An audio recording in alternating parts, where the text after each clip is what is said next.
I've been passionate about motorsport, young drivers and opportunities to develop, and hence creating Formula Parma Audi, Formula 2.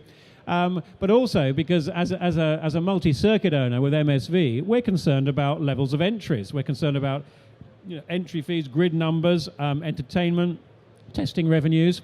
And over the past 3 or 4 years, we've seen Formula Parma Audi stop because, frankly, after 13 years, it was probably about time. But that did very well. Formula Renault UK, unfortunately, stopped abruptly a year ago. Formula Ford really hasn't delivered the grid numbers that we all hoped for, and it's declined.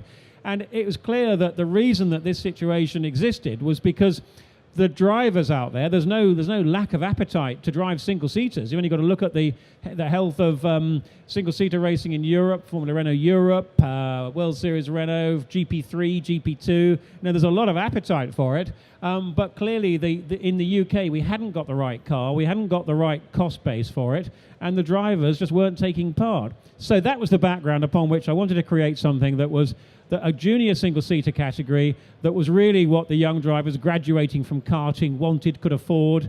And that meant a low-cost car. It needed to be wings and slicks because really that's what everybody does these days. You need to handle aerodynamics. It's the engineering side, the development, the driving characteristics, the setting up of the car, as well as the looks. We wanted a car with wings and with slicks.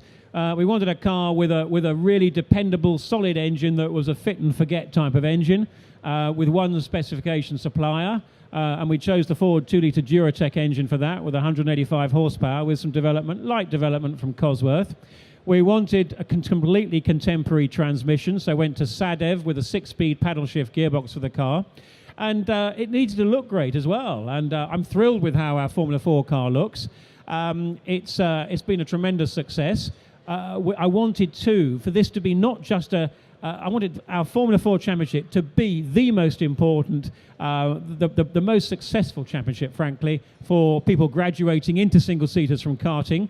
And to achieve that, I wanted to have it more than just an MSV championship. I wanted to have another great partner for it. And, of course, the BRDC have a vastly greater heritage than MSV. And I put my ideas to Ian Titchmarsh and to Derek Warwick about a year ago, actually. Said, look, we really need an affordable, high-quality single-seater championship. They both agreed, and I felt the partnership between BRDC and MSV was very strong. And indeed, Derek has contributed towards the development of the car, the concept of it, and we were, how it's going to be run. He's as passionate as I am about young drivers, opportunities, and future British Grand Prix stars. So that's really powerful. We've got an 8-event, 24-race championship, big good prizes. And I say all 24 cars were sold at launch within 4 weeks of launch in October. That's amazing. Were all sold. Is it going to run centrally, or will teams be able to take their cars away and fiddle and fettle? This is a very important point, Henry, and no, it's not going to run centrally. We've done that. We feel the right way is for teams to run the cars, and the cars are all being sold to teams or individuals indeed. Tremendous value, £29,750 to buy the rolling chassis, ready to go apart from your engine, which is £4,500 for a year's lease. That's what it costs you for that.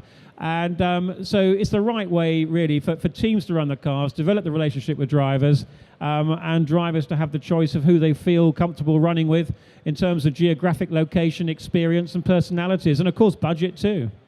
There was talk, wasn't there, briefly, of Formula 2 going down that route. Do you think perhaps it could have coexisted had it become an independent, team-operated thing?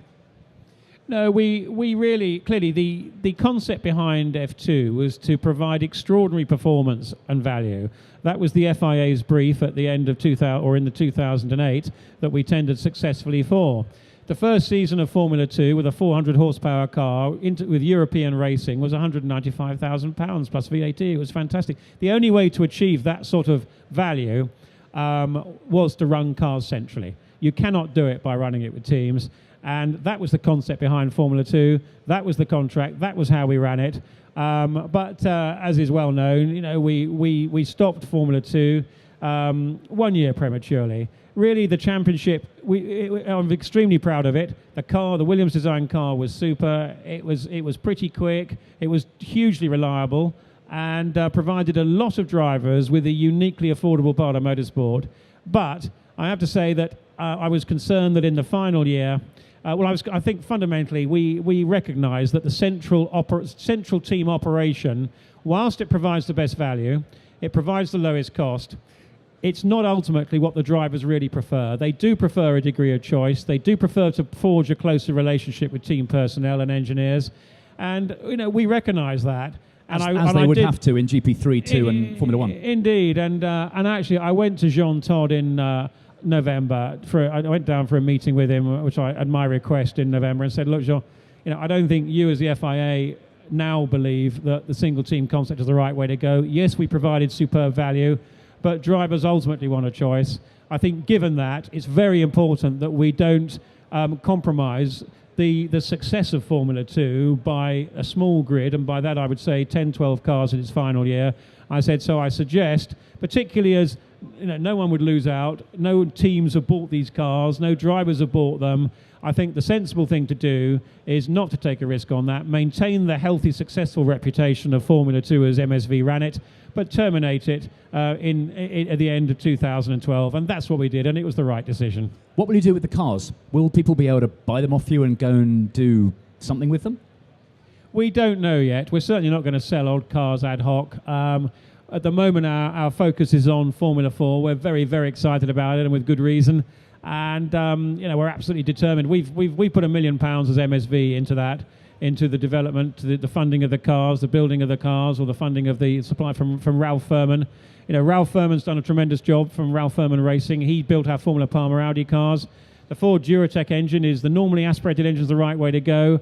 Cosworth have been great partners on it. Comma are our lubricant suppliers on the car as well, the official technical partner on that. It's a lovely package on that, and we put all our effort into that. And I have to say, we are absolutely determined. I am determined that we really make best use of this supercar. I mean, Giles Butterfield, my group operations manager, and Ed Smith and the other people from MSV have done a brilliant job working with Ralph Furman's operation. That's the focus. Over the next few months, yes, we will have a think about what we're going to do with the Formula 2 cars, but clearly nothing is going to happen with them significantly in 2013. But by the end of the year, I'm pretty sure we'll know what the future for those cars is going to be. The cars are actually, they're terrific cars. They're not that old. They're immensely safe. They're a great car, and they certainly have a lot of very good use ahead of them. We've just got to take a little bit of time to work out what that's going to be. Of course, all the circuits in the MSV family are keeping you busy as well. We were saying last night, I was with Brian Jones, the wonderful old commentator from Brands Hatch. He said, the circuits have never looked better. And when you took over, you made it your business to spruce them up. You went around, didn't you, with a camera, and the circuits do look fantastic. Yes, they do, and I think they certainly do, and I think we've done a very good job as MSV of optimizing what we have. Circuit operation is actually a very challenging business. These days, if somebody actually gave you the land, gave you 200 acres and said, look, give it to me, here's the planning permission, go and build a circuit and make it work commercially, I don't think you could do it. You can't. It's a tough business, and it certainly doesn't stand big capital investment. Clearly, Formula 1 tracks have had that. Tracks, new tracks like Austin and Texas, stunning venues.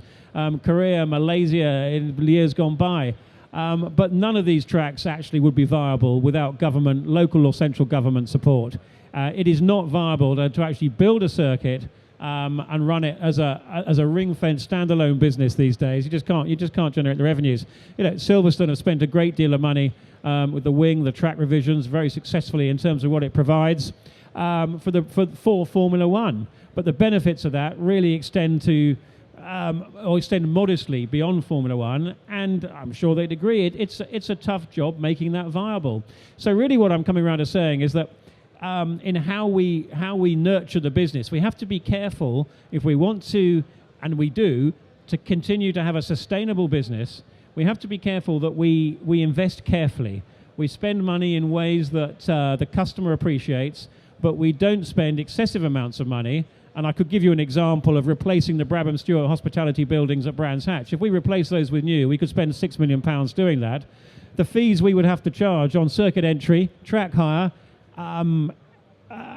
ticket prices, hospitality would just be unviable. And so it's an interesting job, but it's hugely enjoyable. I love that challenge of carefully trying to evolve the circuit. Snetterton I'm particularly proud of. I think the way that venue has changed from being a modest circuit to that had its following, but it was not on anybody's top list.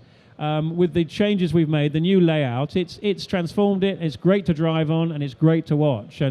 But that's a relatively unusual case when we had land, we had a cooperative planning authority, and essentially we had a track that wasn't great, and it provided the opportunity for careful investment to be justifiable, indeed reap the rewards. Thank you for talking to us, Jonathan. I know you're very busy.